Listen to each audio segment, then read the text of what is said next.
Hello, everyone. Welcome back to Bomber Banter. I am coming to you today with a fun little exercise that I thought was very much in the spirit of what's going on at our club at the moment. That is the injury crisis. So I thought it would be a fun little project to do a top five, could have been Essendon champions. So the top five Essendon careers that have been cut short by injury,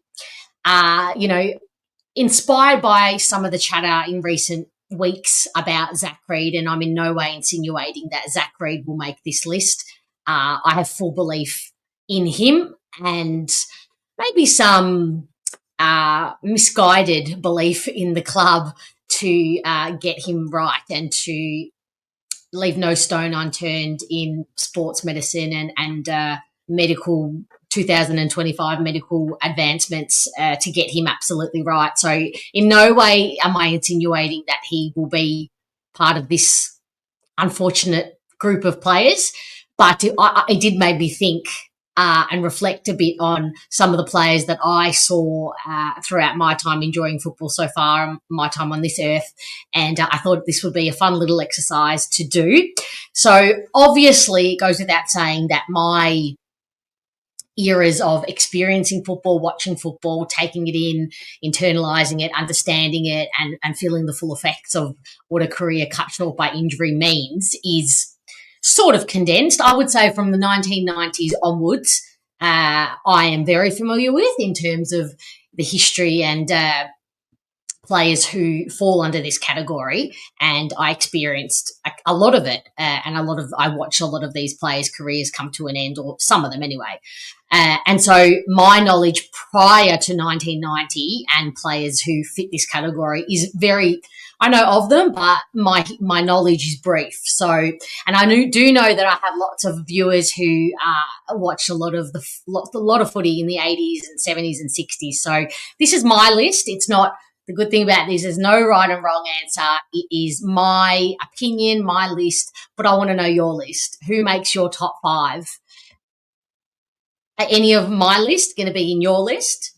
There is a caveat though, and don't list them below unless they fit this caveat, because these players, and this list is specifically players who played 100 or less games. So they were really cruelled by injury and weren't even allowed, their bodies did not allow them to get over 100 games. So most of them had the attributes to be incredible champions and probably would have been had it not been for these injuries. So don't get me wrong, there are a lot of players who make the list who played over 100 games and still had to probably didn't make it to 250 games because of injury. I think of Jason Winderlich, Andrew Welsh in my kind of time watching football as the two most prominent. And so this list is specifically ones who were really cruelled and didn't even make it past that 100-game mark. So, all right, are you ready to hear my list?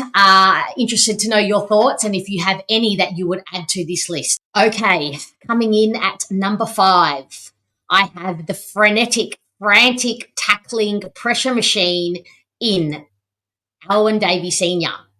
He played 100 games between 2007 and 2013. He was pick 36.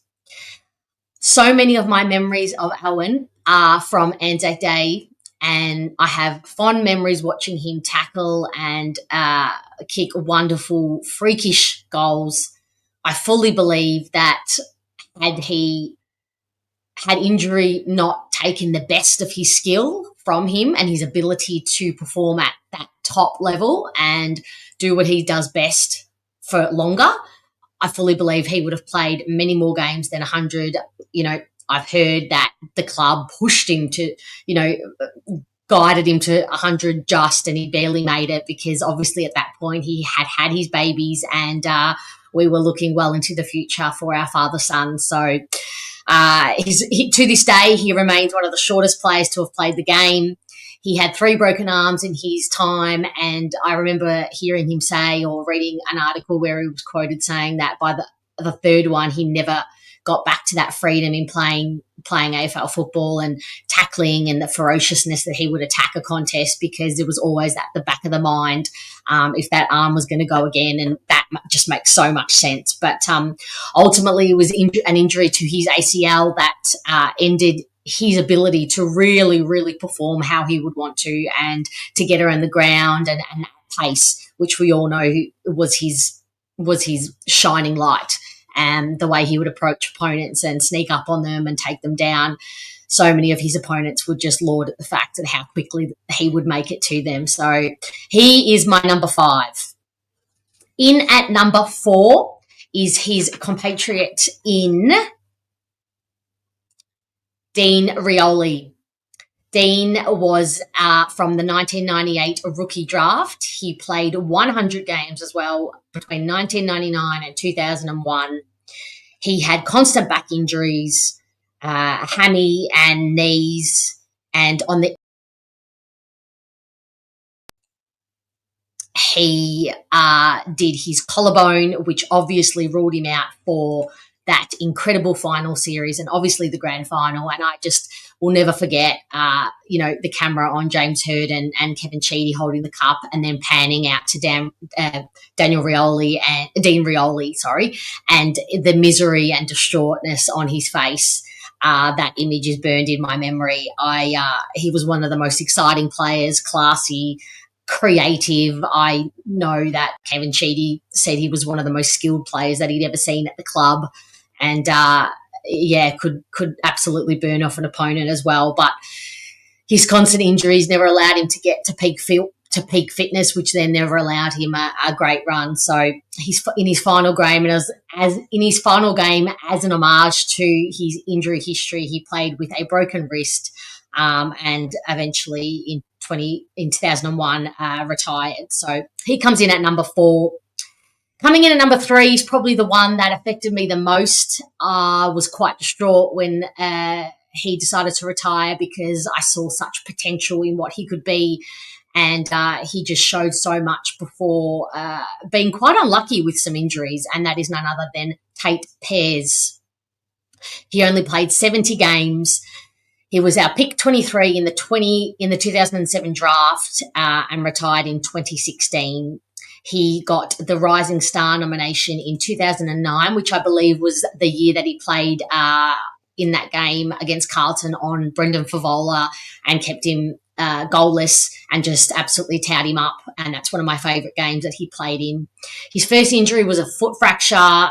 He then went on to break his leg and have hamstring issues. He also got hit really badly in a game, and then had to have pancreas surgery because his pancreas was threatened, and it was quite a serious operation. So I remember him stringing together such an incredible string of games, and he was highly touted as our next big key back.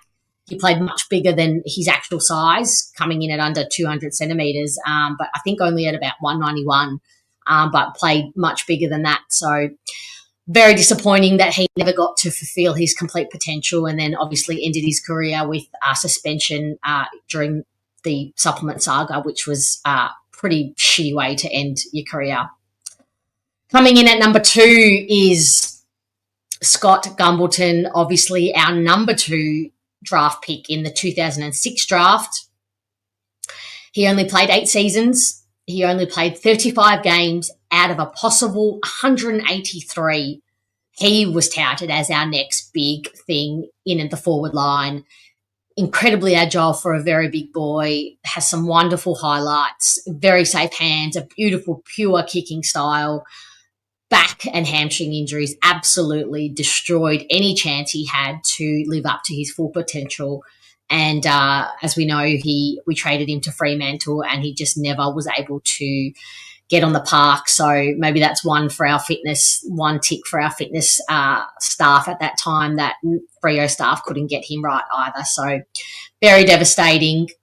And at number 1 is the illustrious Neil Danaher. And whilst I never got to see him play, he had 82 games between 1979 and 1990. I obviously know a lot about him and his playing career. Many people tell me that he was James Hird up until he did his knee. He had 3 knee reconstructions. After his first knee reconstruction, it took him out. It forced him out for 3 seasons, which is insane. And I understand the seasons weren't as long as they are now. But you think about, Nick Bryan being out for 3 seasons after doing a knee. Like, it's just insane to me that he came back and played any games after 3 seasons, being motivated enough to come back after 3 seasons on the sidelines. And obviously Essendon's youngest captain to this day. And it makes me think, what could have been with modern medicine and modern sports science? What kind of career could he have had we been able to help him with his knee and, get him to many more games. But he comes in at my number 1. Who from my list makes your list? I want to know. I hope you enjoyed this, and I hope that